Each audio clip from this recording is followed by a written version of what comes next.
நல்வாழ்க்கைக்கு என்னங்க செய்யலாம்? நீடித்த நல்வாழ்க்கை அப்படின்றது ஒரு அற்புதமான ஒரு வாழ்க்கை தான். ஆரோக்கியமாக வாழ்கிறது.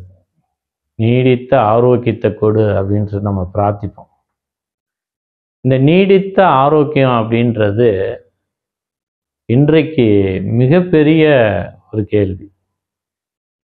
இந்த ஆரோக்கியம் சீர்கேடு அடைவதற்கு அந்த ஆரோக்கிய சீர்கேட்டு ஏன் நடந்தது அப்படின்னு பார்த்தோம்னா, நம்மளுடைய வாழ்க்கை முறை மிக மோசமாக இருக்குது. உணவு பழக்கம் அதை விட மோசமாக இருக்குது. இதை எப்படி சரி பண்ணலாம் அப்படின்னு பார்த்தீங்கன்னா, கண்டிப்பாக நீடித்த நல்வாழ்க்கைக்கு ஆரோக்கியமாக வாழ்வதற்கு நிறைய வழிகள் இருக்குது. ஃபஸ்ட்டு பசித்தா சாப்பிடுங்க. பசி இல்லையா ஒரு வேளை கூட சாப்பிடாதீங்க. அடுத்து தாகம் எடுத்தால் தண்ணி குடிங்க. இரவு விரைவாக தூங்குறதுக்கு பழக்கத்துக்கு வாங்க. விரைவாக எழுந்திருக்கும் பழக்கத்துக்கு வாங்க. அடுத்து உணவுல அதிகமாக இயற்கை உணவுகளை கடைபிடிக்க பழக்கங்களை ஏற்படுத்துங்க.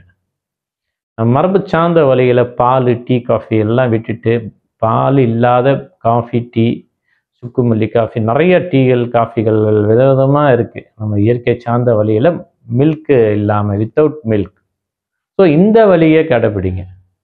ஏதாவது நீர் ஆகாரம் அருந்தக்கூடிய பழக்கங்கள், நம்மளுடைய மரபு சார்ந்த பாரம்பரிய அரிசிகள், தானியங்களை உபயோகப்படுத்துங்க.